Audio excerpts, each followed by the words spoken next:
rester à genoux. Voilà. Là, ça sera mieux pour faire les débriefs. Hein. La Monaco Team, j'espère que vous allez bien. En tout cas, moi, ça fonctionne. C'est Léandre, le monégasque, pour vous servir. Laisse Monaco. Dans la victoire, comme dans la défaite. Voilà, j'ai décidé de prendre une chaise, voilà, parce que hein, je commence à me faire un peu vieux. Même si on garde la forme. Hein. J'espère que vous allez bien. Bon, on va parler du match contre le Shakhtar Donetsk. Match de barrage de Ligue des Champions. À domicile, stade Louis II. Eh ben, défaite 1-0. Défaite 1-0. On va pas s'énerver, ça sert à rien puisque on affronte une équipe qui joue au ballon. On affronte quand même une équipe qui est beaucoup plus en place que le Sparta Prague. Hein. On va pas toujours affronter des équipes comme le Sparta Prague. Hein. Là, on affronte des équipes qui sont habituées à se qualifier en phase de poule de Ligue des Champions. Le Shakhtar Donetsk, rappelez-vous, la saison dernière, ils étaient dans le groupe de la mort avec le Real Madrid, avec Mönchengladbach. Et si je ne me trompe pas, là, il faut que je revoie mes sources. Hein. L'Inter Milan aussi, l'Inter Milan. Et je me rappelle que le Shakhtar Donetsk avait battu le Real Madrid 2 fois. Ils les avaient battus à Santiago, enfin leur stade d'entraînement, parce que Santiago c'était en travaux, ils avaient gagné 3-2 alors qu'ils menaient 3-0 quand même. Et ils sont partis les battre chez eux aussi 2-0. Donc après, c'est clair que l'année dernière, c'est l'année dernière, mais le Shakhtar n'a pas forcément changé leur effectif. Vous savez très bien qu'au Shakhtar Donetsk, il n'y a quasiment aucun Ukrainien là-bas. Ce sont que des Brésiliens. Je ne sais pas pourquoi les Brésiliens vont là-bas au Shakhtar Donetsk, mais vous avez vu, ils ont sorti quand même de sacrés joueurs. Shakhtar Donetsk, c'est un peu comme Porto, c'est un peu comme l'Ajax d'Amsterdam. Ce sont des équipes tremplins. Ce sont ce sont des équipes qui vont regarder, qui vont recruter et qui vont vraiment bien analyser les joueurs dans tous les continents. Et eux, ils ont fait leur marché plus en Amérique du Sud, donc plus au Brésil surtout. Surtout au Brésil. Voilà, on va rappeler Willian de Chelsea, enfin maintenant qu'à Arsenal, il est passé là-bas. Luis Adriano, il est passé là-bas. Et t'as même Fernandinho qui est passé là-bas. Donc ils ont sorti de sacrés bons petits joueurs. Voilà. Et donc du coup, Shakhtar Donetsk, quand tu vois la compo, il n'y a que des Brésiliens, quoi. Que des Brésiliens, mais c'est peut-être pas forcément les Brésiliens qu'on a connus à l'époque. Hein. Robinho, Ronaldinho, Kaká, Ronaldo, etc. Mais ils ont une plus-value, ces mecs-là.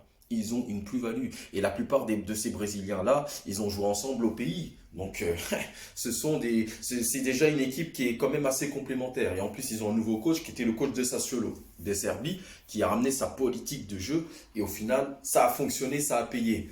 Alors, nous, on n'est pas, comment dire, j'avais l'impression qu'en début de match, on s'est fait bouger. Hein. On s'est fait carrément bouger.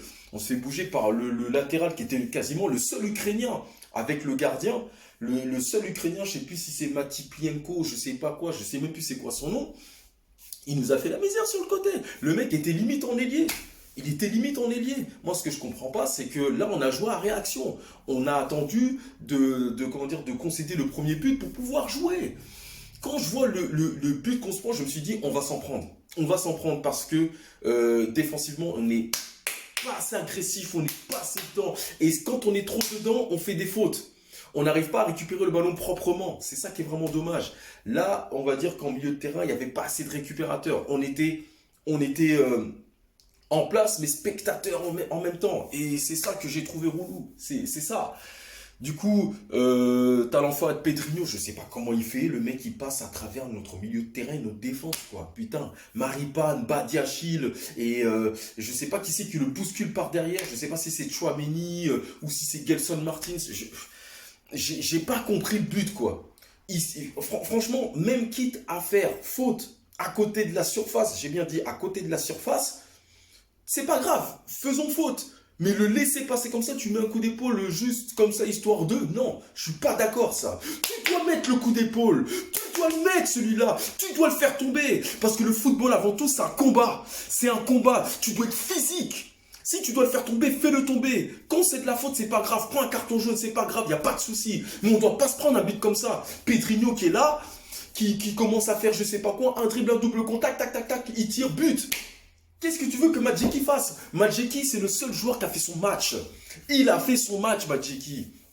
Hein, Madjeki, ce gardien, c'est le gardien numéro 3. L'année dernière, il a pris l'opportunité, lorsque Lecomte se blessait souvent, de jouer les matchs surtout de Coupe de France. Et Madjeki, pour moi, il a fait son match. Il a été bon, il a été bien placé, il a bien communiqué avec les défenseurs. On ne peut rien lui reprocher ce match-là. Je suis désolé, mais ce match-là, en soi, pour moi, j'ai pas trouvé l'équipe de Monaco flamboyante. Alors, on peut dire ce qu'on veut. Oui, mais on a dominé. Et dominer n'est pas gagner. Et ça, je ne cesse de le répéter. C'est bien beau d'avoir le pied sur le ballon. Mais si tu ne fais pas peur à la défense, ça sert à rien. Et puis, l'intelligence aussi. J'ai l'impression, en fait, que là, l'équipe de l'AS Monaco n'utilise pas sa tête. C'est, on se prend un but, donc du coup, on se force pour marquer. Mais non, non, vous ne pouvez pas. Regardez sur les côtés. Vous avez vu comment ils nous ont bloqués sur les côtés? Gelson Martins, qu'est-ce qu'il a pu faire? Il n'a rien pu faire. Pourquoi? Parce que les joueurs du Shakhtar, ils étaient bien en place. Ils savent très bien que sur les côtés, ça va à 1000 à l'heure. T'as Gelson Martins d'un côté. Tu peux même avoir Caio Henrique qui est latéral gauche. T'inquiète même pas qu'il est bloqué. Parce que tu es obligé de revenir en arrière. À chaque fois qu'on allait dans leur camp, on revenait en arrière, on faisait un retour en zone comme au basket. Je te jure que moi, si je suis coach, après, bien évidemment, je suis pas Kovac, mais à l'entraînement, je l'ai fait bosser. Le retour en zone, il est interdit. Dès qu'on passe le camp adverse, on est là pour attaquer. Donc, ça permet à tous les attaquants qui sont devant d'être en mouvement. Et volant des beignets d'air, malheureusement, c'était trop statique. On faisait des centres, on ne savait même pas pourquoi. Pourquoi faire des centres alors que la plupart des défenseurs mesurent 1m90? Qu'est-ce que tu veux que baigner d'air fasse? Qu'est-ce que tu veux que baigner d'air fasse? Qu'est-ce que tu veux que Voland fasse? Ils sont pas assez grands. Ils sont pas assez grands, les gars. Les seuls fois où tu peux vraiment les inquiéter sur des centres, c'est quand on a des coups de pied arrêtés et quand tu as Maribal ou Badiachil ou encore Tchouaméni qui peuvent monter pour mettre la tête, c'est tout. On a failli marquer comme ça, malheureusement ça n'a pas été suffisant et ça n'a pas été cadré. Et en plus le gardien, il mesure plus d'1m90, je sais même plus comment il s'appelle, si c'est Turbine ou Turpin ou je sais quoi. Il est trop grand. Et en plus de ça, les frappes de loin que Tchouaméni a fait, bon après voilà on peut pas lui en vouloir puisque c'est pas forcément son boulot de le faire, mais tirer de loin, au moins c'est bien. Mais bon, faut essayer maintenant de la cadrer, de la placer. Parce que si tu tires sur le gardien, c'est trop facile. Tu vois ce que je veux dire? C'est beaucoup trop facile pour lui. Le gardien, il est jeune, il a une allonge en plus, donc il va chercher les ballons. Et moi, j'ai pas vu, je suis désolé, ce match-là, j'ai pas vu les attaquants. Volant des beignets d'air, je ne les ai pas vus. Désolé, je ne les ai pas vus. Après, bien évidemment, quand je vois des commentaires de certains supporters qui disent ouais, volant des beignets d'air, ils servent à rien, ils servent à rien, les gars, fermez-la. Fermez-la parce que vous serez les premiers à leur faire de la lèche lorsqu'ils vont marquer un putain de but. C'est juste que là, on est tombé sur une équipe expérimentée. Là, c'est une équipe, le Shakhtar Donetsk, c'est une équipe qui est habituée à jouer la Ligue des Champions, les gars. Donc là, on tombe sur une équipe. Là, pour moi, le championnat, il commence maintenant.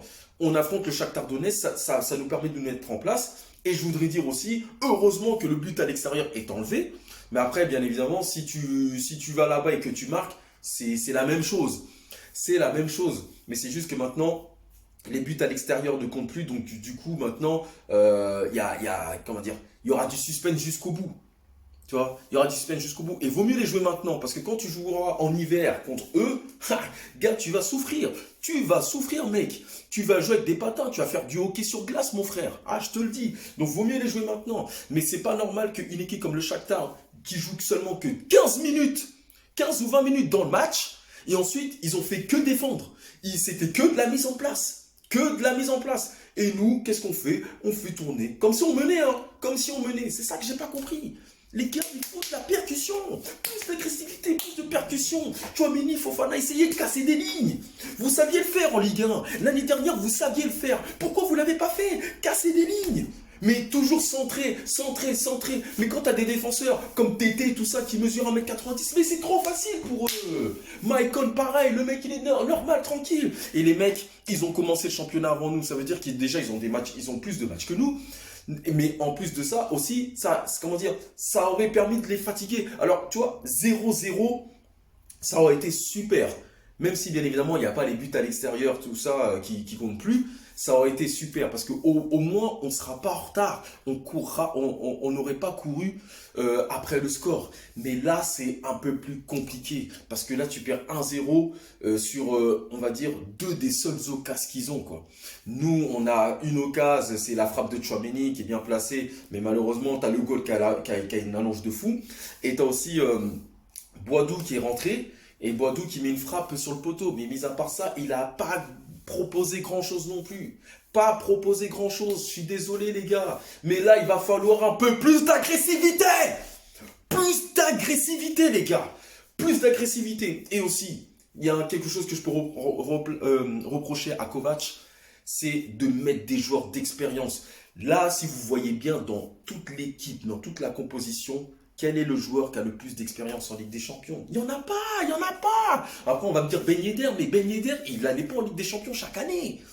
Donc, dans ce cas-là, qu'est-ce que tu fais pour essayer de motiver les troupes, pour avoir un vrai patron dans l'équipe? Et bah, tu mets Fabregas. Tu mets Fabregas parce que Fabregas, c'est peut-être un joueur qui n'a pas forcément les pattes qu'il avait quand il était à Arsenal ou au Barça. Mais lui, en un seul match, je te promets qu'il peut casser 3 ou 4 lignes.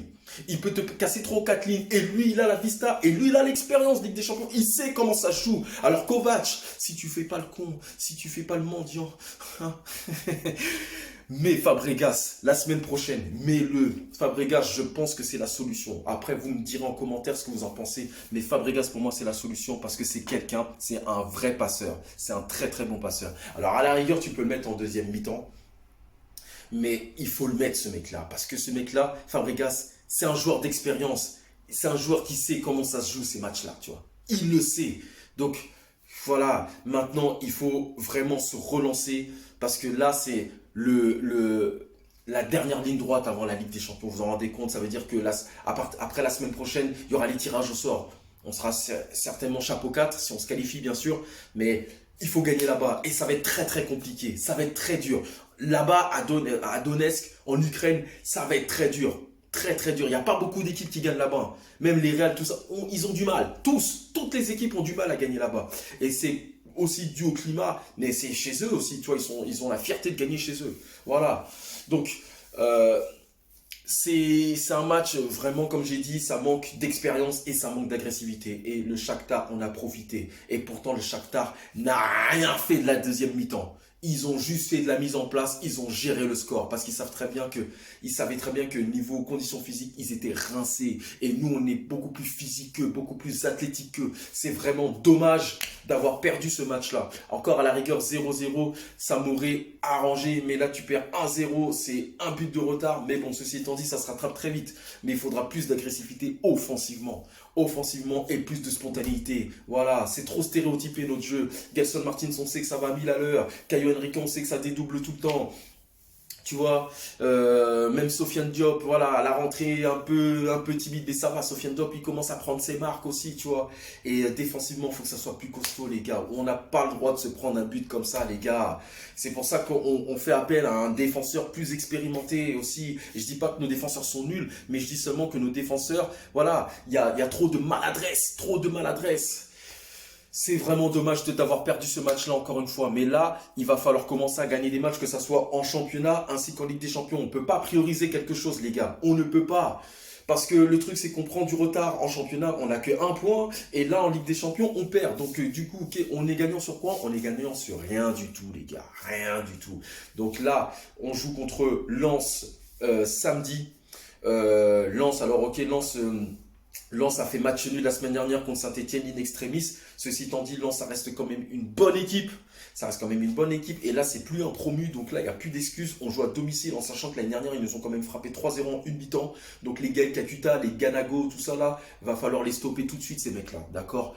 Donc si on veut bien préparer le match contre Donetsk, il va falloir éviter aussi de trop faire tourner l'effectif. Parce qu'à force de faire tourner trop l'effectif, il n'y a pas de complémentarité. Donc après, c'est vrai qu'on veut vraiment se concentrer sur le barrage de Ligue des Champions mardi. Mais là, il y a des points à prendre aussi en championnat. Sur ce, on se voit dimanche pour le débrief. Hein, dimanche ou lundi. Hein. Il n'y a pas d'heure. De toute façon, je ne suis pas sur la télévision. Voilà. Mais en tout cas, voilà. Monaco-Lens samedi. Et le Shakhtar, ça sera mardi prochain ou mercredi prochain. Enfin bon, ça sera la semaine prochaine en tout cas. Prenez soin de vous et restez monégasques quoi qu'il arrive. On croit en eux. Mais plus de hargne là. Plus de hargne les monégasques là. Putain, plus de hargne là. Non, c'est pas possible. Tu ne peux pas perdre comme ça. Bon allez, sur ce, Daguet Monégou. Et en espérant que ça le fasse. Mais en tout cas déjà, battez lance et après on s'occupe du Shakhtar.